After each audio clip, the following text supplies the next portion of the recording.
Dunyoni jiddiy qabul qilish shart emas. Chunki baribir undan tirik chiqib keta olmaymiz. Yana onamning bir gaplari bor. Bolam, shuncha qildim tajang, taqdirimdan ortig'i bo'lmadi. Baxt o'zi nimadir men bila olmadim.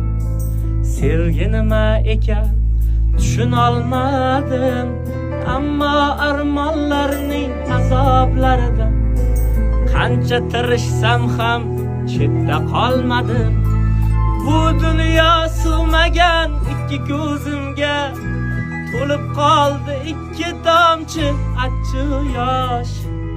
Peshona deganga yozilgan ekan, rohat emas faqat chidam va bardosh.